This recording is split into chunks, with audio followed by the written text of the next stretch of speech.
चलें जी, without wasting our time मैं आज का जो फर्स्ट लेक्चर है वो स्टार्ट अप करने लगा हूँ। तो कुछ स्टूडेंट्स हमारे पास ऐसे भी हैं जिन्होंने प्रीवियस अटेम्प्ट की हुई है या प्रीवियस ओईटी की ओरिएंटेशन रखते हैं।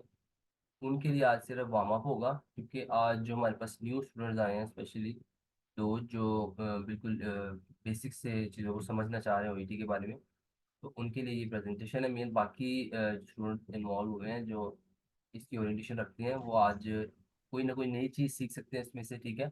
और उनके लिए mostly Usman, is the mic off? Most probably इनके लिए हेल्पफुल होगा, ठीक है। तो ओईटी को Project ना करने के लिए सबसे पहले 399 आपके लिए हेलो, and version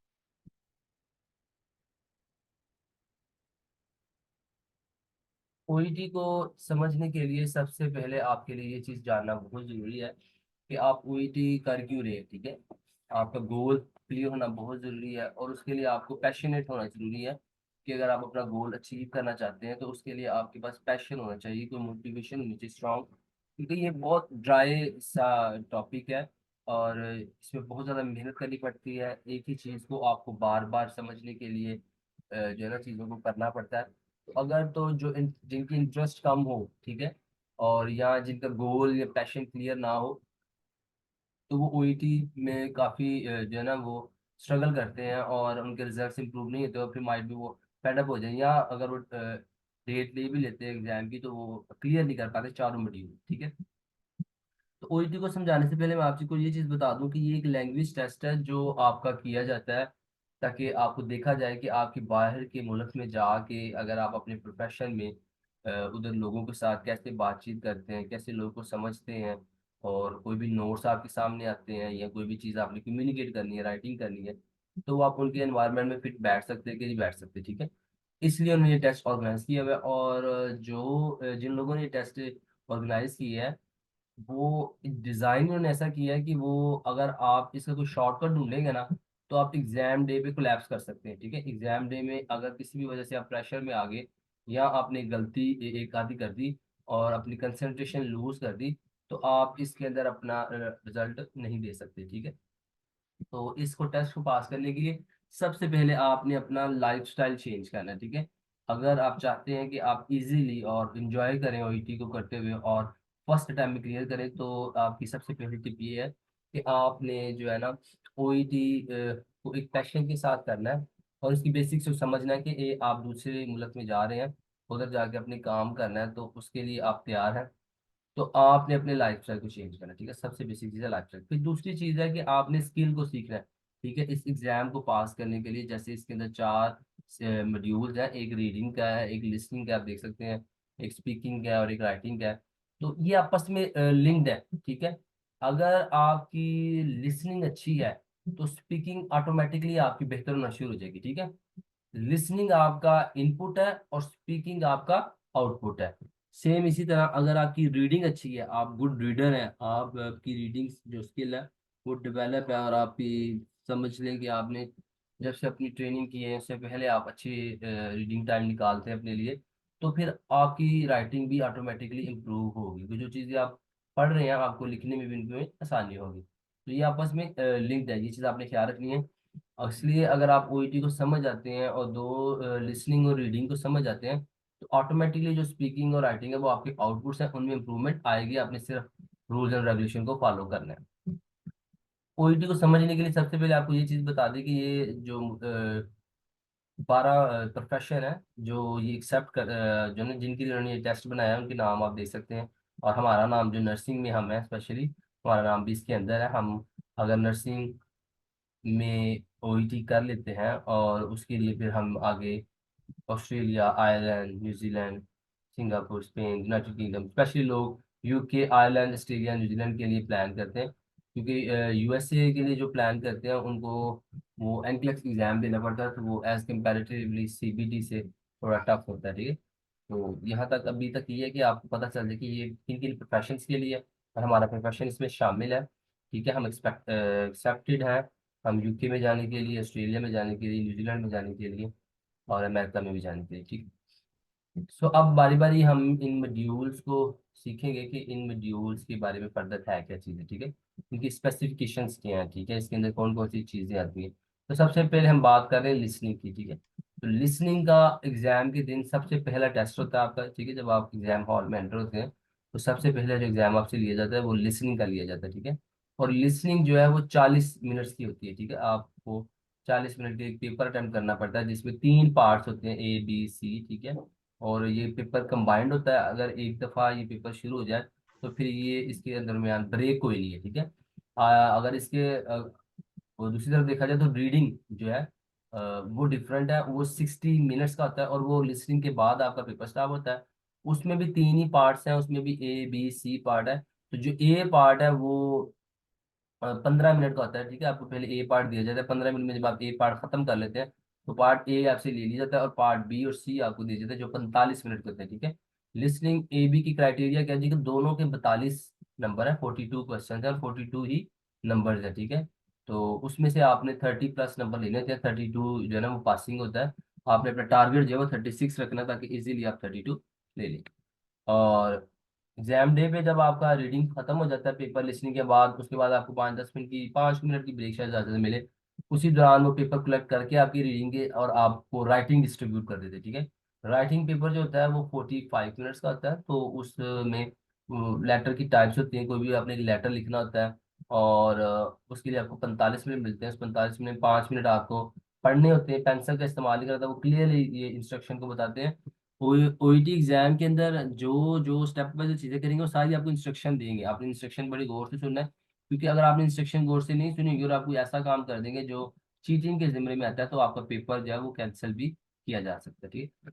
जब आपका राइटिंग पेपर भी खत्म हो जाता है तो फिर आपको तकरीबन 1 घंटे की ब्रेक मिल जाती है। आप की दोबारा सॉरी रजिस्ट्रेशन होती है।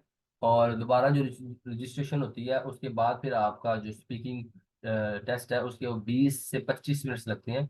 और वो पर्सन इंटरव्यू होता है, ठीक है। एक इंटरलोकेटर होगा, पेशेंट या पेशेंट का रिलेटिव होगा, और आपके पास नर्स का रोल होगा। आप दो नर्स का रोल प्ले करते हुए पेशेंट से इंफॉर्मेशन लेनी भी है, उसको देनी भी है, उसको गाइडेंस सारा कुछ। और इसके लिए आपको एक गाइडेंस के लिए या टास्क के लिए आपको पेपर दिया जाएगा, उसके ऊपर सारा कुछ लिखा होगा कि आपने कौन कौन सी इंफॉर्मेशन से बात करनी है। और ये 5 मिनट लगते हैं आपके टोटल जो है ना एक रोल प्ले को। और टोटल पेपर जो है ये आपका 20 से 25 मिनट का होता है, क्योंकि उसमें सबसे पहले आपको वार्म अप क्वेश्चन भी करते हैं और फिर आपका रोल प्ले स्टार्ट होता है, ठीक है। चलिए जी। और सेकंड अब आप देख सकते हैं कि अब ये जो हमारे पास स्क्रीन के ऊपर शो हो रहा है इसमें ओईटी की ग्रेडिंग शो हो रही है, ठीक है। तो किसी भी एग्जाम को देने के लिए सबसे पहले आपको पता होना चाहिए कि आपका जो पासिंग स्कोर है वो क्या है, आपका टारगेट क्या है, आपने टारगेट में अचीव क्या करना है, ठीक है। तो नर्सिस के लिए ओईटी में अगर वो यूके जाना चाहते हैं या आयरलैंड जाना चाहते हैं तो उनका एक के अंदर C+ होना चाहिए, जैसे कि राइटिंग के अंदर अगर C+ है, बाकी लिसनिंग रीडिंग और स्पीकिंग के अंदर बी ग्रेड होना चाहिए, ठीक है। तो ये आप देख सकते हैं कि राइट साइड पे ओईटी का रिजल्ट है किसी का। आपको जब रिजल्ट आता है तो वो इस तरह शो होता है, ठीक है। और ये ग्रेडिंग साथ भी लिखी होती है A B C+C। तो जो नंबर्स हैं 300 to 350, ठीक है, 340, वो C+ में आते हैं। जो 350 से ऑनवर्ड, ठीक है, अगर आपके 350 भी एग्जाम डे पे आते हैं तो आप बी कंसिडर होंगे, ठीक है। तो 340 तक आपका C+ है, और 350 से अबव 400 तक आपका 450 तक सॉरी आपका बी है। और 450 से ऑनवर्ड 500 का आपका ए है। आयल्स की ग्रेडिंग भी इसके साथ ऐसे ही है कि आयल्स की जो ग्रेडिंग है वो 500 आपका 9 बैंड कंसिडर किया जाता है। 450 से 400 तक आपका 8 बैंड कंसिडर किया जाता है। और 400 से 350 तक आपका बैंड, जो अगर उसको कंपेयर किया जाए उसके असेसिंग लेवल को, जो उसके एग्जाम क्राइटेरिया था वो आगे जाकर आपको बताऊंगा कि वो आपको असेस किस चीज़ के लिए करते हैं, किन किन चीज़ों के लिए आपको असेस कर रहे हैं, ठीक है। तो ये जी ग्रेडिंग है कि आपका ओईटी के अंदर आप क्या बी ग्रेड होना चाहिए, ठीक है। चारों के अंदर अगर आपका बी ग्रेड होगा तो आप ऑस्ट्रेलिया न्यूजीलैंड भी जा सकते हैं, ठीक है। और अगर आपका एक के अंदर भी C+ आ जाता है, ठीक है, तो आप यूके आयरलैंड के पास आपका ऑप्शन है, आप उधर भी जा सकते हैं, ठीक है। तो अभी तक किसी का कोई क्वेश्चन नहीं। अब हम आगे जा रहे हैं, सॉरी, लिसनिंग की तरफ, ठीक है। तो लिसनिंग आपको मैंने बताया था कि लिसनिंग का सबसे पहला मॉड्यूल होता है आपका 40 मिनट का एग्जाम है जिसमें पासिंग मार्क 32 है। और 42 में से आपको ये मार्क्स मिलते हैं, ठीक है। होता क्या जी, जो पार्ट ए होता है उसके 24 मार्क्स होते हैं, ठीक है। आपने देखना है कि लिसनिंग के अंदर देखिए कितना बड़ा डिफरेंस है, कि जो पार्ट ए है उसके अंदर 24 मार्क्स है, और जो पार्ट बी है उसके अंदर 6 मार्क्स है, और पार्ट सी के अंदर 12 मार्क्स है। तो सबसे ज्यादा मार्क्स इसके अंदर ए है। ए जब आप जितना अच्छा पेपर कर लेते हैं उतने ही ज्यादा आप कॉन्फिडेंट हो जाते हैं बाकी पेपर्स को अटेम्प्ट करते हुए। आपका जो मोटिव आप कह लेंगे, आपका जो आप अटेम्प्ट करने की जो करीज है ना, जो आप अटेम्प्ट करते हो तो आपके अंदर हौसला होता है, वो बढ़ जाता है जब आपका ए पार्ट अच्छा हो जाए। तो 24 मार्क्स का होता है। ये गैप फिल टास्क होती है, ठीक है। इसमें खाली जगह दी होती है, आप एक कंसल्टेशन को सुनते हैं। कोई भी पेशेंट, जो मरीज आपस में बात कर रहे थे डॉक्टर के साथ, या डॉक्टर पेशेंट के साथ, नर्स के साथ बात कर रहा था, तो वो उसकी कन्वर्सेशन सारी चल रही होती है। उसमें से आपने पिक करना होता है, ठीक है। खाली जगह में जो चीज आनी है वो जो ऑडियो में सेम टू सेम बोली है, तो सेम टू सेम आपने इसके अंदर लिखनी थी, ठीक है। पार्ट बी के अंदर क्या होता है जी, कि आपको 6 टेक्स्ट मिलते हैं, 6 टेक्स्ट होंगे, 6 ऑडियो बोली जाएंगी 1 बाय 1, ठीक है। एक क्वेश्चन लिखा होगा, उसके 3 ऑप्शन होंगे, और ऑडियो चलेगी, ठीक है। जब आपका वो क्वेश्चन खत्म हो जाएगा, फिर सेकंड ऑडियो चलेगी, ठीक है। उसका क्वेश्चन होगा, वो आप पढ़ेंगे। इसमें कि सेपरेट सेपरेट होता है, ठीक है। 6 क्वेश्चन होते हैं और सेपरेट सेपरेट आपके असेस होते हैं, ठीक है। पार्ट सी में क्या होता है जी, कि पार्ट सी के अंदर दो आपको जो ना टेक्स्ट होते हैं, जिन दो ऑडियोज होती हैं, जिसके ऊपर आपके 6 6 क्वेश्चन होते हैं, ठीक है। तो आपको 90 सेकंड मिलते हैं इसमें उन 6 सवालों को पढ़ने के लिए। इसमें आपको 15 सेकंड मिलते हैं एक क्वेश्चन को पढ़ने के लिए, उसमें आपको 90 सेकंड मिलेंगे क्वेश्चन को पढ़ने के लिए। सारे 6 क्वेश्चन को, आपने क्वेश्चन को पढ़ना है, आइडेंटिफाई करना है। उसकी स्ट्रेटेजीज आपको आगे जाके सिखाई जाएंगी, कि कैसे आप क्वेश्चन को पढ़ना है, और कैसे आपने रूल आउट करना है कि आंसर कौन सा ठीक हो सकता है। अभी तक समझना ये जरूरी है कि पार्ट सी के अंदर 2 ऑडियोज चलती हैं, और ये भी मेडिकल बेस आपकी प्रेजेंटेशन या इंटरव्यूज होते हैं। और उसमें से आपने 6 जो क्वेश्चन होते हैं वो एक में 6, जब 6 क्वेश्चन खत्म हो जाएंगे, फिर आपको पॉज आएगा, सेकंड का वो स्टार्ट करेगा, उसमें आपको 90 सेकंड मिलेंगे, और फिर सेकंड चलेगा, ठीक है। दो इस तरह आपकी होंगी, और कंटिन्यूसली 6 क्वेश्चन चलेंगे इसमें। और पार्ट ए के अंदर वर्क प्लेस कंसल्टेशन होती हैं, मोस्टली रेफरल टू स्पेशलिस्ट होते हैं, या इनिशियल कंसल्टेशन हो रही थी जो पेशेंट को चेक वगैरह कर रहे थे।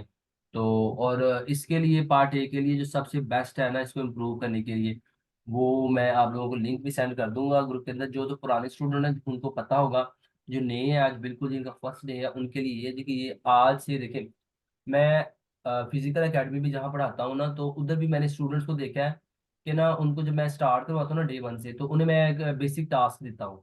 वो टास्क क्या है जी, कि आपने रोजाना आधा घंटा रीडिंग करनी है, और आधा घंटा लिसनिंग करनी है, ठीक है। क्योंकि आप अपने लाइफस्टाइल को चेंज कर रहे हैं, तो लाइफस्टाइल में जब तक आप रेगुलरली एक जो स्किल है, जो लिसनिंग की स्किल है और रीडिंग की स्किल है, आप उसकी प्रैक्टिस नहीं कर रहे होंगे, तो इम्प्रूवमेंट नहीं आएगी।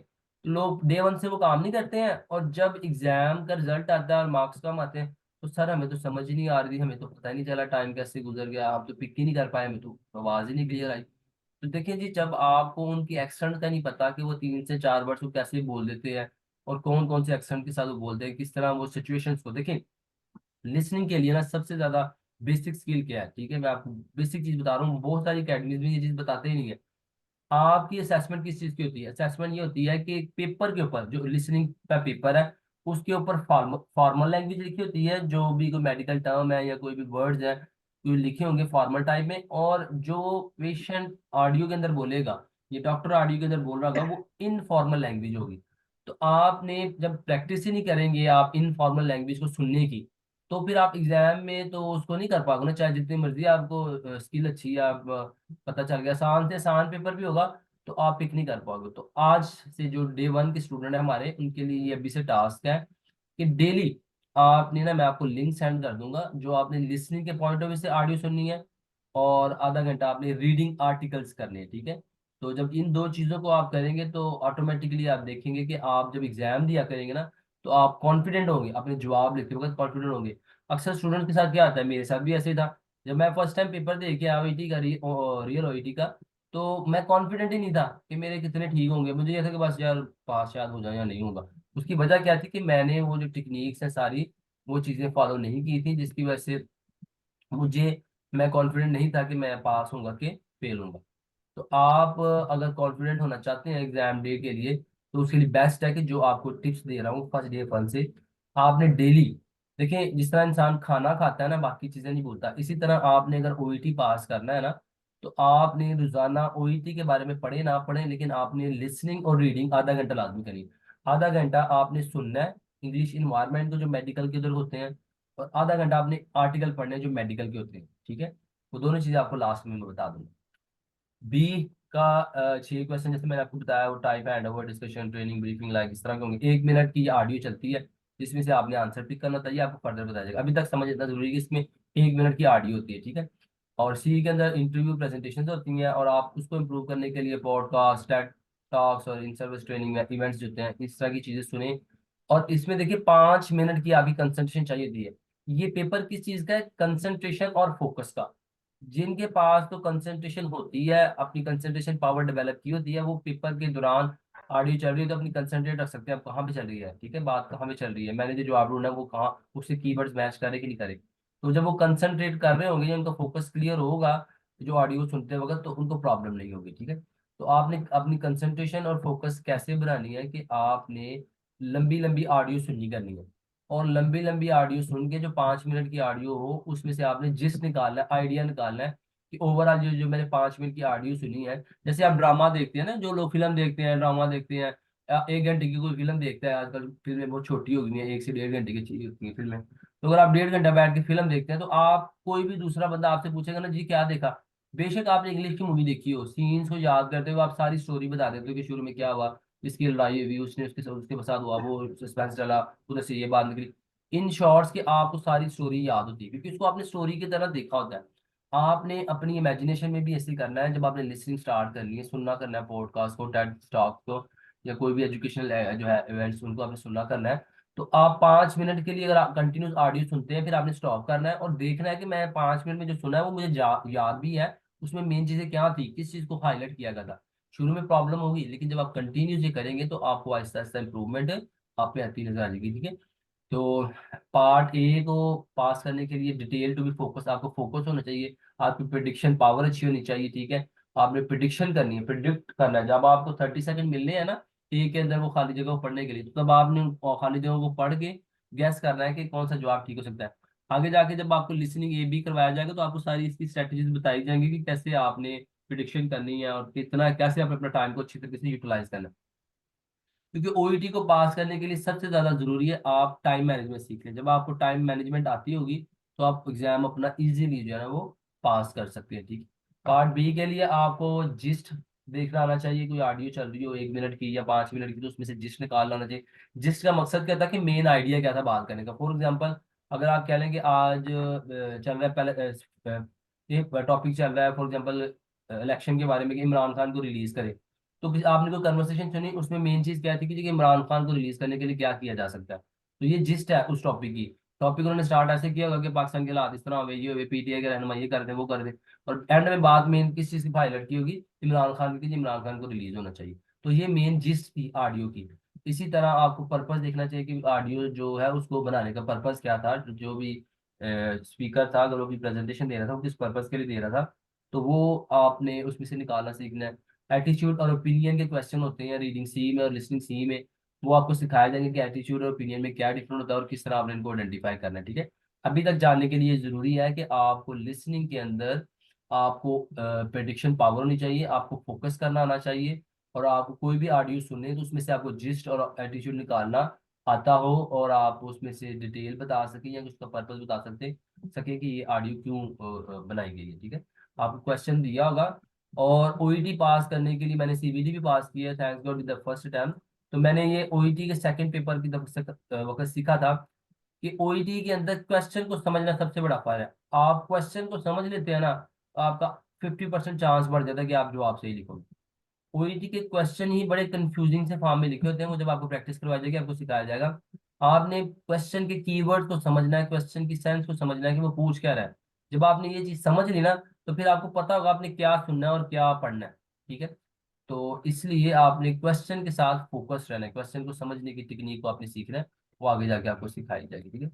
तो लिसनिंग के लिए जो होता है एक ही होता है कि माइनर स्पेलिंग एरर जो है वो एक्सेप्टेबल है। जैसे डबल एल डबल एस की कोई साउंड है, वो वावल्स का साउंड है, तो वो अमेरिकन यूके की स्टाइल में डिफरेंट है, तो वो एक्सेप्टेड है। लेकिन कोई ऐसा मीनिंग वर्ड आपने जिससे आपकी मीनिंग ही डिस्टॉर्टेड हो गया, ठीक है, जैसे वीक है तो आपने वी ई एल लिख दिया, तो व्हील बन जाएगा, ठीक है, वेल वेल बन जाएगा।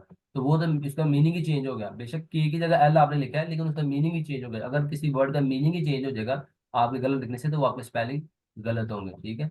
फिर आप जहाँ पे आप जॉब करते हैं उधर भी आप जो हैंड ओवर देते हैं वहाँ किसी दिखा करें कि हैंड ओवर देते वक्त कौन कौन सी चीजें मेन बताई जाती हैं, क्योंकि जो बी लिसनिंग के अंदर क्वेश्चन आएंगे उनमें से हैंड ओवर वाले क्वेश्चन भी आएंगे।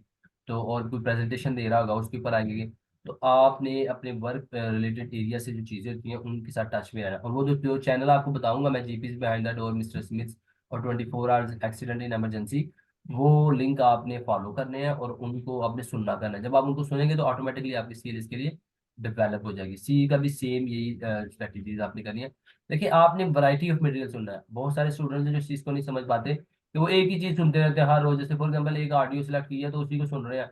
हर रोज डिफरेंट सुने, यूनिक सुने, जिसके अंदर डिफरेंट सी वोकैबुलरी हो, मुश्किल मुश्किल वर्ड्स हो, ठीक है। ऐसे पॉडकास्ट सुने, ऐसे टेक्स्ट टॉक सुने जिनके अंदर डिफरेंट से वर्ड, उनकी डेफिनेशन और डिजीज हो, ताकि आपको वो पढ़ते सुनते वक्त आपकी स्किल डेवलप हो कि सडनली मुश्किल वक्त आपके सामने आ जाता है तो आपने उसको कैसे अटेम्प्ट करना है, ठीक है। लेंथ जो है वो आपको, मैंने आपको बताया कि आपने लंबी लंबी ऑडियोज को सुनना है, ठीक है। आपने खाली प्रैक्टिस सेस नहीं करने, जैसे मैंने आपको बताया कि खाली ओईटी नहीं करनी। आपको जो चैनल्स बताया जाएगा आप उनको भी सुनना है, ठीक है। उससे आपकी, और सबसे बेसिक सबसे इंपॉर्टेंट टिप वो कौन सी है जी, कि आपने एग्जाम जब प्रैक्टिस कर रहे हो उसके दौरान आपने डिक्शनरी यूज नहीं करनी। क्योंकि जब आप पेपर की प्रैक्टिस कर रहे हो या वैसे कोई ऑडियो सुन रहे हो, कोई भी वर्ड आता है तो उसका मीनिंग गैस करें, खुद से एज्यूम करें कि इसने क्यों इधर यूज किया होगा, ठीक है। जब आप ये स्किल अपनी डेवलप कर लेंगे, डिक्शनरी यूज नहीं करेंगे, लेकिन शुरू शुरू में आपके जवाब गलत होंगे। इसकी ना सिंपल सी मैं एग्जांपल देता हूँ, खासकर जो लोग मैच देखते हैं ना उनको जल्दी समझ आ जाएगी। जिन लोगों को मैच का नहीं पता था, जब वो डे वन पे मैच देखते हैं, क्रिकेट मैच देखते हैं, कोई भी फुटबॉल देखते हैं, उनको ना रूल्स एंड रेगुलेशन का पता था, उनको पता नहीं चलता क्या हो रहा है, ठीक है। चौका लग रहा है, छिक्का लग रहा है, वो कुछ भी कहते हैं तो उसके उलट ही होता है। लेकिन वही बंदा जब 1 महीना 2 महीने लगातार मैच देखता है, तो वो 1 महीने के बाद इस काबिल होता है बताने के कि अब क्या होगा, अब चौका लगेगा, अब छिक्का होगा, अब ये हो गया, वाइट हो गया, अब नो हो गया, तो उसको सारे रूल्स एंड रेगुलेशन समझ आ जाएगी। इसी तरह एक सबसे बड़ा रूल है कि जब आप पेपर करते हैं तो अपने डिक्शनरी यूज नहीं करनी, अपने अपने माइंड को ट्रेन करना है कि उस वर्ड के सियाको सबाक के लिहाज से, वर्ड से पहले राइटर ने क्या बोला है और वर्ड के बाद राइटर ने क्या बोला है, तो उससे इमेजिन करना है कि इसके नेगेटिव मीनिंग्स हैं, पॉजिटिव मीनिंग्स हैं, और गैस करना है। आप जब पेपर अटेम्प्ट कर लें, जब आप प्रैक्टिस अपनी कर लें, उसके बाद जाके चेक करें कि आपने जो मीनिंग सोचा था एग्जैक्ट वही था या वो कोई और था, ठीक है। तो पेपर के दौरान या प्रैक्टिस के दौरान आपने डिक्शनरी यूज नहीं करनी है, बहुत इंपॉर्टेंट टिप है, ठीक है। और सबसे इंपॉर्टेंट टिप क्या है कि आपने अपने अपना एक रजिस्टर बनाना है, ठीक है। उस रजिस्टर के पेजेस के ऊपर आपने स्पेशली लिखना है अपना वोकेबलरी, ठीक है। Reading vocabulary, listening vocabulary, writing vocabulary. तो आपने उसके अंदर जो आप नया वर्ड सीखते हैं डेली प्रैक्टिस के दौरान, कोई भी चीज सुन रहे हैं तो नया वर्ड आपने सीखा तो उसको लिखें, ताकि आपको वो याद हो जाए। और फिर जब नेक्स्ट टाइम आप उसको एक दफा पढ़ोगे तो सारी आपको गो थ्रू हो जाएंगे, आपको बाद में जो है ना वोकेबलरी आपकी डे बड़ी बढ़ती जाएगी। एक टेक्निक है अपनी वोकेबलरी बढ़ाने के लिए, क्योंकि बहुत सारे स्टूडेंट्स का रिजल्ट क्यों नहीं इंप्रूव होता, क्योंकि उनकी वोकेबलरी नहीं होती। वो स्किल को समझ आते हैं, प्रैक्टिस भी उनकी ठीक होती है, ठीक है, हर चीज वो परफेक्ट कर देते हैं, लेकिन due to short of vocabulary, due to minimum vocabulary, वो एग्जाम के अंदर कंफ्यूज रहते हैं, उनको समझ ही नहीं आ रही थी क्या बात हो रही है, तो वो उनका जवाब गलत हो जाता है, ठीक है। कि अब हम आगे जाएंगे जल्दी जल्दी से। तो रीडिंग का मैं आपको ना आज के दिन सिर्फ ओरिएंटेशन दे रहा हूँ। रीडिंग का बता रहा हूँ जी कि 60 मिनट का पेपर होता है, इसमें भी 30 नंबर लेने होते हैं। ए बी सी होता है, ठीक है। ए के अंदर 15 मिनट का होता है, और रीडिंग बी सी जो होता है वो 45 मिनट का होता है। मैच, इसमें भी आपने 3 किस्म के क्वेश्चन करने होते हैं। रीडिंग ए के अंदर आपने मैच की पैराग्राफ करने होते हैं, ठीक है, कुछ स्टेटमेंट दी होगी और आपने आगे सिर्फ पैराग्राफ का नाम लिखना है कि ये कौन से पैराग्राफ में से इंफॉर्मेशन ली गई है। गैप फिल होंगे, खाली जगह दी होगी, और वो पैराग्राफ में से आपने ढूंढना है कि कहाँ पे उस पर बात हो गई है।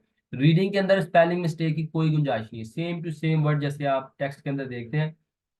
लिसनिंग के अंदर थोड़ी सी गुंजाइश है थी, रीडिंग के अंदर कोई गुंजाइश नहीं, ठीक है। और रीडिंग पार्ट ए के अंदर जो टेक्स्ट आता है वो अप्रोक्सीमेटली 650 वर्ड्स का होता है। अच्छा, आप लोगों ने एक चीज नोट की होगी कि मैं आपको ना बता रहा हूँ हर जगह पे ये इतने मिनट की होती है, ये वर्ड्स आ गए हैं। तो इधर बी को देखेंगे तो बी का जो क्वेश्चन, एक क्वेश्चन होता है वो 100 से 150 वर्ड्स का होता है, और जो सी के क्वेश्चन होते हैं वो 750 से 850 वर्ड्स के होते हैं। ये सारी चीजें आपको बताने का मकसद है कि जब आप रीडिंग करते हैं, जो आपको आधा घंटा रीडिंग सिखाई गई है, तो आपने इस चीज को देखना है कि अगर आप 100 वर्ड्स 150 वर्ड्स का कोई पैराग्राफ पढ़ते हैं तो उसका जिस्ट पता चल जाता है आपको, उसकी आपको मीनिंग पता चल जाती है कि पैराग्राफ के अंदर मेन चीज बताई गई।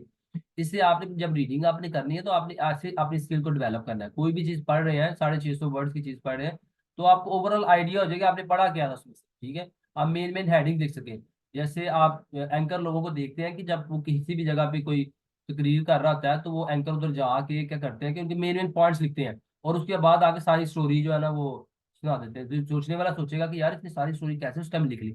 सारी स्टोरी नहीं वो लिखते, वो मेन मेन पॉइंट्स लिखते हैं, जिससे उनको पता चल जाता है कि सारी स्टोरी क्या थी। इसी तरह जब आप टेड स्टॉक्स और वो सारी चीजें सुनेंगे और जहाँ आप आर्टिकल्स पढ़ेंगे 600 वर्ड 650 वर्ड्स का, तो आपने उसमें मेन चीजें लिखनी है, ठीक है, अपनी हैबिट बनानी है, ठीक है।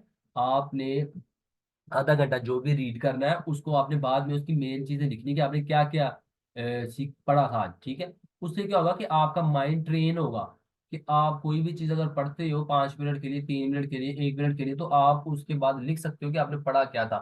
ये बेसिक चीजें हैं, देखिए ये स्किल डे वन से जो इस पे काम करेगा ना अपनी स्किल को डेवलप करने का, जब वो 1 महीने के बाद एग्जाम देगा ना तो उसे अपना रिजल्ट खुद ब खुद नजर आएगा, ठीक। और जो लोग इसको फॉर ग्रांटेड लेगा ना कि ये क्या सर बता रहे हैं ओईटी के, मुझे तो इससे ये है फजूल लग रहा है, आधा घंटा पढ़ूंगा, ये ओईटी का तो है नहीं, मैं क्यों इसे करूँ। तो वो मैंने पहले दिन आपको स्टार्ट ऑफ द प्रेजेंटेशन बताया था कि आप अपना लाइफस्टाइल चेंज कर रहे हो। आप ऐसे इन्वायरमेंट में जा रहे हो जहाँ पे इंग्लिश बोली जाती है, इंग्लिश सुनी जाती है, इंग्लिश लिखी जाती है, ठीक है।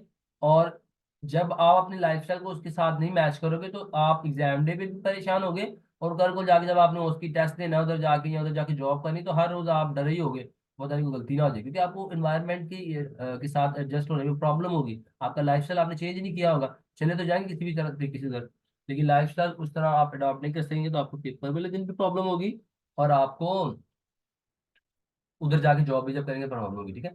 तो रीडिंग ए के लिए स्कीमिंग और स्कैनिंग यूज होती है, वो आपको सिखा दी जाएगी। जिस पर्पज बी के लिए जिस पर्पज मेन पॉइंट डिटेल ये चीजें यूज होती हैं। सी के लिए इन्फ्लुएंस और एटीट्यूड ओपिनियन, ठीक है, वो चीजें आपको सारी स्टेप बाय स्टेप बताई जाएंगी जब आपको ये बीसी की ओरिएंटेशन दी जाएगी। बीसी 45 मिनट का होता है, बी आपने कोशिश करनी है कि 10 मिनट के अंदर करने का रखना है अपना टारगेट, और सी को 35 मिनट देने। सी मुश्किल होता है, और कंटिन्यूस 35 मिनट देखिए पढ़ना मुश्किल है, कोई भी अच्छा से अच्छा रीडर भी है ना वो 35 मिनट जब पढ़ेगा तो वो एग्जॉस्ट हो जाएगा, ठीक है। वो एग्जॉस्ट हो जाएगा। आपने क्या करना है, आपने क्या करना है कि आपने अब कार्टून लगा दूँ मैं बेटा, एक मिनट सॉरी मैं, चल ये लेफ्ट क्लिक करना, चलिए जी। तो बी सी के लिए आपने 35 मिनट रखने हैं, ठीक है। सी के एक क्वेश्चन के ऊपर अगर आपको 16 क्वेश्चन है तो 32 मिनट लगते हैं क्वेश्चन अटेम्प्ट करने में। लेकिन जब आप उसके अंदर गैप रखेंगे, ठीक है, आप उसके अंदर 35 मिनट ज्यादा लेंगे, तो आप जब 8 क्वेश्चन कर लिए तो आप अपने आप को थोड़ा सा टाइम देंगे फ्रेश करने के लिए, स्ट्रेचिंग करेंगे, पानी पिएंगे, ताकि आप बाकी 8 क्वेश्चन को अच्छी तरह कंसंट्रेट के साथ कर सकें। ये स्टूडेंट्स बहुत सारी गलती करते हैं कि जैसे वो पहला क्वेश्चन शुरू किया और कंटिन्यू करते जाएंगे जब तक वो 16 के 16 पूरे नहीं होते। उसका नुकसान क्या होता है, नुकसान ये होता है कि जैसे वो 6 से 7 क्वेश्चन अटैम्प्ट कर लेते हैं तो उसके बाद उनसे अटैम्प्ट ही नहीं होते, क्योंकि वो कंसंट्रेशन उनकी खत्म हो गई थी। अगर वही वो आधे मिनट की ब्रेक ले ले, स्ट्रेचिंग करें, पानी पिए, डीप ब्रीथिंग एक्सरसाइज करें, तो जो बाकी 6 8 क्वेश्चन जब अटैम्प्ट करना शुरू करेंगे बेशक कम टाइम में करेंगे, लेकिन वो अच्छी कंसंट्रेशन के साथ और सही जवाब पिक कर सकेंगे, ठीक है। ये बेसिक टिप है जो लोगों को पता होता है, ठीक है। तो ये आपने चीज का बहुत ख्याल करना है, ठीक है।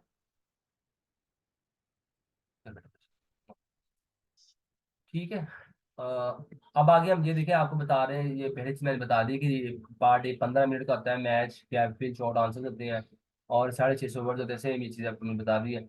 स्किल्स कौन सी यूज होती है रीडिंग के लिए, आप स्कीमिंग और स्कैनिंग स्किल यूज होती है। बी के लिए जिस पर्पज मेन पॉइंट डिटेल्स होती है, और इन्फ्लुएंस एटीट्यूड ओपिनियन सी के लिए होती है, ठीक है। आपने टिप्स क्या है जी कि आपने रीडिंग इम्प्रूव करने के लिए आप वही जो आप चीज़ आपको बता रहा था कि आपको जिस ले लाना चाहिए, ग्लैंस करना चाहिए कि जो चीज़ आप सुन रहे हो या पढ़ रहे हो सॉरी, उसमें से आप मेन आइडिया निकाल सकते हो। वो अपने टाइम को मैनेज करना है, क्योंकि 15 मिनट का पेपर है तो आपने उस लिहाज से वो देखना है कि 2 मिनट आपने स्कीमिंग करनी है। स्कीमिंग आपको जब सिखाई जाएगी तो आपको बता दी जाएगी कैसे करनी है, चंकिंग कैसे करनी है, आइडियाज कैसे लेने हैं। तो स्कीमिंग और स्कैनिंग के बारे में आपने खुद भी पढ़ लेना चाहिए था, ताकि आपको जब आप कल रीडिंग ये हमारे साथ करें तो आपको इजीली अंडरस्टैंड कर सके चीज़ों को, ठीक है। बी 10 मिनट का होता है, उसमें भी आपने फोकस के साथ अपने ऑप्शंस को पढ़ना है, पहले क्वेश्चन को समझना है, फिर ऑप्शंस को समझना है, फिर टेक्स्ट को समझना है, ठीक है। इसके जो टेक्निक यूज होती है उसे कहते हैं क्यूएटी, क्वेश्चन आंसर टेक्स्ट। और सी के अंदर जो बेस्ट टेक्निक है वो कौन सी है, क्वेश्चन, टेक्स्ट और आंसर, ठीक है। बी के अंदर पहले क्वेश्चन पढ़ना है, फिर आंसर ऑप्शन पढ़ने हैं, फिर टेक्स्ट। और सी के अंदर क्या पढ़ना है, पहले क्वेश्चन पढ़ना है, फिर टेक्स्ट पढ़ना है, फिर ऑप्शंस पढ़ने हैं, ठीक है। सी के ऑप्शन टफ होते हैं, चार भी होते हैं। बी के अंदर तीन ऑप्शन होते हैं और सी के अंदर चार ऑप्शन होते हैं, तो इसलिए कि थोड़ा टफ होता है। और उसके लिए आपने टेक्स्ट को पहले पढ़ लेना ताकि आपको ऑप्शन एलिमिनेट करने में आसानी हो, क्योंकि सी के अंदर ज्यादा क्वेश्चन आपके ठीक तब होंगे जब आपकी एलिमिनेशन टेक्निक स्ट्रांग होगी, और एलिमिनेशन टेक्निक आपको सिखाई जाएगी। इसी के अंदर भी यही है, आपने वैरायटी ऑफ जो टॉपिक्स हैं उनको पढ़ना है, डिक्शनरी यूज नहीं करनी, खाली प्रैक्टिस टेस्ट नहीं करने, और टाइम मैनेजमेंट सीखनी है, ठीक है। जितनी जल्दी आप टाइम मैनेजमेंट सीख लेंगे उतनी जल्दी आप अपने पेपर को अटेम्प्ट करना सीख लेंगे। राइटिंग का जी मैं आपको बता दूं जी, को राइटिंग टास्क जो है वो 45 मिनट का होता है, और उसमें आपने टोटल नंबर जो होते हैं वो 38 होते हैं। उसकी डिस्ट्रीब्यूशन आपको बता देता हूँ। पर्पस के तीन नंबर होते हैं, जो आप कॉन्टेक्स्ट सेलेक्ट कर रहे हो, कंसिस्टेंसी और क्लैरिटी दिखा रहे हो अपने राइटिंग स्ट्रक्चर के अंदर, जेनर और स्टाइल, आपका जो लैंग्वेज है, जो मेडिकल लैंग्वेज है, और आप जो टोन यूज कर रहे हो वो कैसी है, ऑर्गेनाइजेशन एंड लेआउट, मतलब पैराग्राफ स्ट्रक्चर आप कैसे लिख रहे हो, और लेआउट आपका कैसा है, आपने शुरू में इंट्रोडक्शन कैसे लिखा, बाकी सारी चीजें वो देखी जाती हैं। तो उसके 7 नंबर है। अब जब आप देखिए राइटिंग को, आप ये समझ लेंगे ना कि मैंने इसमें से 27 नंबर लेने हैं तो आपका बी ग्रेड आ जाएगा। वैसे अगर आप यूके के लिए प्लान कर रहे हैं तो आप राइटिंग में अगर C+ भी आ जाए, 25 24 नंबर भी आ जाए तो आप पास है। लेकिन 27 का टारगेट आपने लाजमी रखना है, ठीक है। तो आपने जब देखना है कि यार मैंने 3 नंबर इसमें से ले लिए और 5 5 नंबर इसमें से लेने हैं, तो कितने बन जाएंगे, 5 10 15 20 25 और 3 28। पर्पज आपने 100% ठीक लिखना है। जब आपने पर्पज लिखना सीख लिया ना, क्योंकि इसके 3 नंबर है और बड़ा इजी होता है। जब आपको सिखाया जाएगा ना, आप समझ जाएंगे कि राइटिंग टास्क के अंदर पर्पज निकालना बहुत इजी होता है। अगर आप उन 3 स्टेप्स को फॉलो कर लें तो आप पर्पज बिल्कुल ठीक लिख सकते हैं। जब आपके पर्पज में से 3 नंबर आ जाएंगे तो बाकी में से इजीली आपके ना, जब आपने चीजें सीखी होंगी प्रॉपर, गलतियां जितनी कम करेंगे राइटिंग के अंदर उतने नंबर आपके इंप्रूव होते जाएंगे, ठीक है। राइटिंग के लिए आपको शॉर्ट्स करके बताऊंगा कि आपने जब लेटर लिखना है तो डिफरेंट पेशेंट्स के डिफरेंट लेटर्स को लिखना है, ठीक है, बार बार लिखने की कोशिश करनी। फॉर एग्जाम्पल एक लेटर अगर आप फिजियोथेरेपिस्ट को लिख रहे हो तो वही आप किसी कार्डियोलॉजिस्ट को लिख के देखो, तो फिर आपके जो सिलेक्शन ऑफ केस नोट्स है वो डिफरेंट हो जाएंगे, आपको पता चलेगा। और ओईटी राइटिंग में अगर आप नंबर्स बी ग्रेड लेना चाहते हैं तो आपने सबसे ज्यादा बेसिक चीज क्या सीखनी है, आपने पैसिव फॉर्म जो है ना वो सीखना है। पैसिव फॉर्म जिन लोगों को आता होगा वो इजीली जो है ना अपना पेपर राइटिंग अच्छा कर सकते हैं। आपको लेटर लिखते वक्त 3 सेंटेंसेस की हालत का पता चाहिए। करंट सिचुएशन आपने कैसे लिखनी है, पास्ट सिचुएशन आपने कैसे लिखनी है, अनरिजॉल्व सिचुएशन आपने कैसे लिखनी है। जैसे कोई चीज शुरू हुई थी और अभी तक वो हुई है नहीं हुई, इसका कोई पता नहीं। जैसे he has been unsteady on his feet, मतलब अभी तक वो अनस्टेडी है, उसका पता नहीं है कि वो सिचुएशन उसकी ठीक हुई कि नहीं हुई, ठीक है। तो 3 सिचुएशंस हैं जो आपको अंडरस्टैंड करना, और आपने जब अपना लेटर लिखना है तो आपने कौन कौन से सेंटेंसेस यूज करने हैं ये आपको पता चल जाएगा, ठीक है। करंट सिचुएशन के लिए सिंपल प्रेजेंट टेंस लिखना है। पास्ट जो सिचुएशन फिनिश होगी उसके लिए simple past, he was unsteady. और प्रेजेंट परफेक्ट आपने यूज करना है जब वो सिचुएशन अनरिजॉल्व है, आपको पता नहीं है। तो राइटिंग टास्क का जैसे मैंने आपको पहले बता दिया कि राइटिंग टास्क जो है ना वो आपको पहले मिलेगी, तो आपने पहले उसको अच्छी तरह पढ़ना है। 5 मिनट आपको दिए भी जाएंगे पढ़ने के लिए। उसके बाद आपने केस नोट्स केयरफुली सिलेक्ट करने हैं, कैटेगराइज करना है कि कौन से केस नोट्स इंपॉर्टेंट है, कौन से कम है, ठीक है। अपने रीडर के बारे में जानना है कि जिसको मैं लिख रही हूँ, वो लिख रहा हूँ वो कौन है, उसको क्या चीज़ चाहिए। कोशिश करना है कि अपना ज़्यादा से ज़्यादा टाइम स्पेंड पहले करें। जैसे आप 5 मिनट के लिए पढ़ती हैं, अगर पेंसिल यूज नहीं करती तो उसके अगले 5 मिनट के बाद आपने प्लान करना है, आपने स्केच बनाना है, एक खाका सा बनाना है कि अगर आप यही पेपर अगर आपने लिखना है तो उसके शुरू में आप क्या लिखेंगे। उसको आपने ना, ठीक है, हेडिंग्स भी दे देना कि इसमें मैं